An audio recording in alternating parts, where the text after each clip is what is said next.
Hey wine lovers, welcome to a Wine Village conversation with Zander and Rudolf of Salt Rock Wines. They're going to be here in store on the 2nd of November, that's a Saturday, and to present the wines. But I wanted to give you a glimpse of what they're about, what the wines are about, what's behind the wines, the style they're made in, by having a quick chat about the wines with them. So to introduce the climate range, I'm going to ask Rudolf to tell you more about them. We have two in store. The one is called La Niña, and that's a Roy Groen Semillon. And then there's an El Nino, which is a Cinzo. Now, those are interesting varieties in themselves, and the reason that they make wines from these varieties is really what I'd like to ask Rudolf to explain, and also the reason for the name behind this range of wines of theirs. Over to you. Thanks. Okay, so the climate range started, it was my little passion project in 2016, and that is also why we called it El Nino. It was the biggest El Nino weather phenomenon on record in South Africa that year. As most of you probably know, it was really dry that year, and then we thought that would be a pretty cool idea, so to make everybody a bit climate conscious a bit more with regards to what's going on outside. It definitely has an effect on the grape quality as well as specific sites. This specific Cinzo comes from the Helderberg.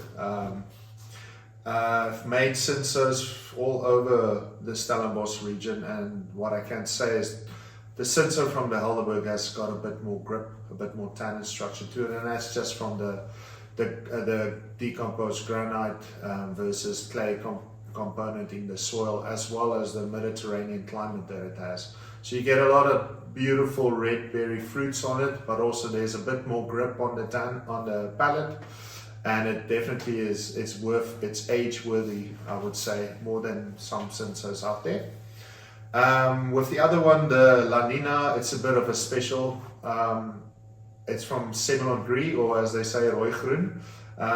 We can't put Semillon Gris on the label because it's a mutation of Semillon. It's got a red skin, and we try to express it a bit by giving it a 3-day skin contact before we natural ferment it in concrete egg.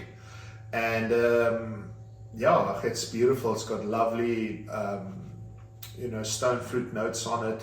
There's a bit of herbaceousness that you classical can get from a Semillon grape, but it has a bit of weight that comes from the skins, but also just in general, Semillon gets a bit waxy in the end. And that's pretty much it in a nutshell, I would say. Yeah. So Rudolf, these are both, what I find fascinating, these are both heritage grapes for South Africa.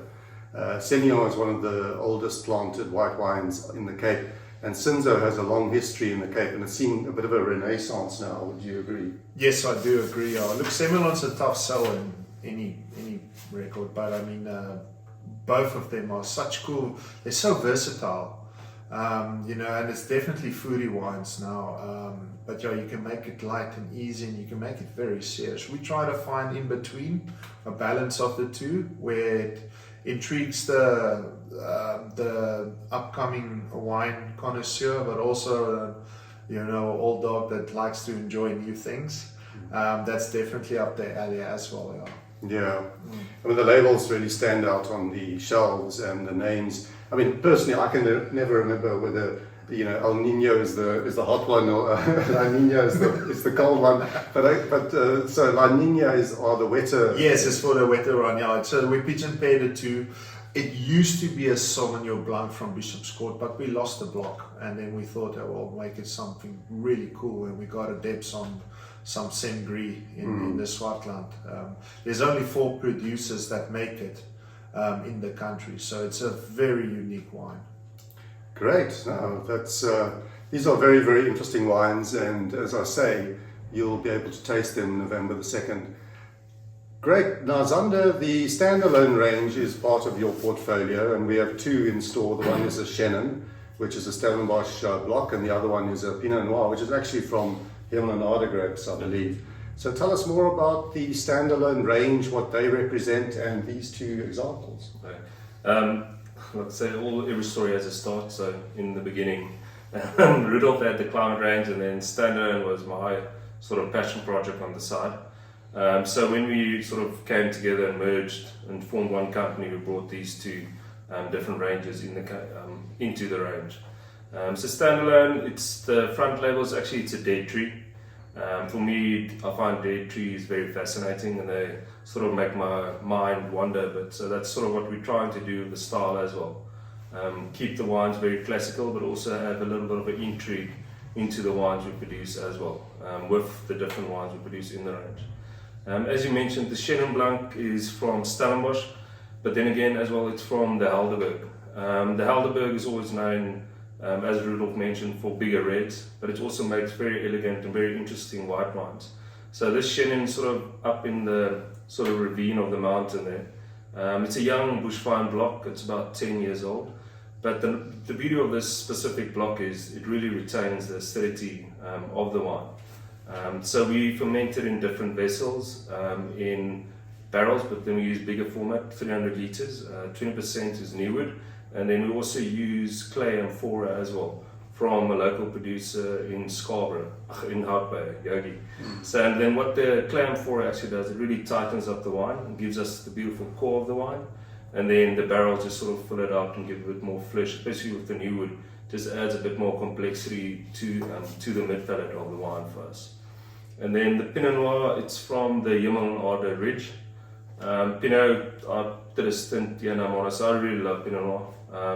And the play on this Pinot Noir for us is a combo of new, old world style, in the sense that we do 40% whole bunch, but we split the whole bunch between the top and bottom of the fermentation as you get different flavor profiles out of it. For us, when the ferment heats up, it actually dries out the stalks, and that imparts a bit of a spice note to the wine. So we only do punch downs once a day by hand, but that's really just wetting the cap, so very little extraction.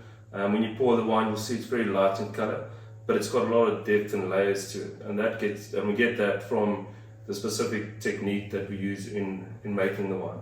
So it's got rich, typical sort of your sour cherry notes, lovely earthy sort of forest floor notes, but then you also get a bit of a spice that comes through, and that comes from the whole bunch stalkiness that we get from the wine.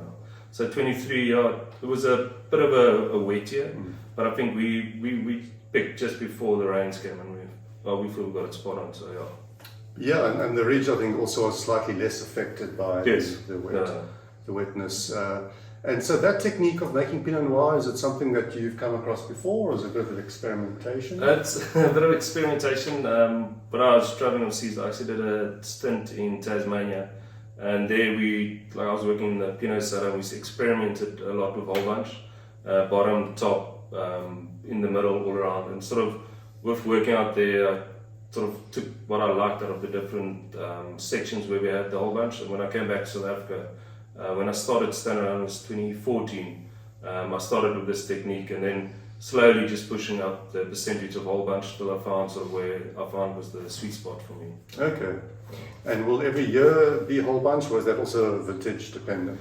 It's vintage dependent, so the percentage will differ.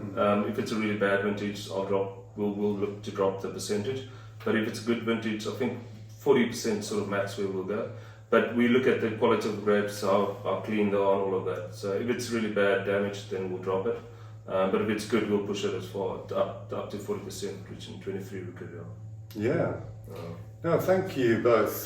For me, these wines represent lovely new school South African wines based on heritage and tradition in terms of the vineyards and the varieties that are being explored. The hallmark for me is elegance. They aren't big shouty wines, they're lovely elegant wines with finesse and intrigue, and as Rudolf says, they're fantastic food companions. So if you're interested in wines that are different, that have lovely personality, that whisper rather than shout, then please come and taste these wines with the guys on the 2nd of November here at Wine Village, and support independent winemaking. It's the way forward for fine South African wine. Thank you all. See you there.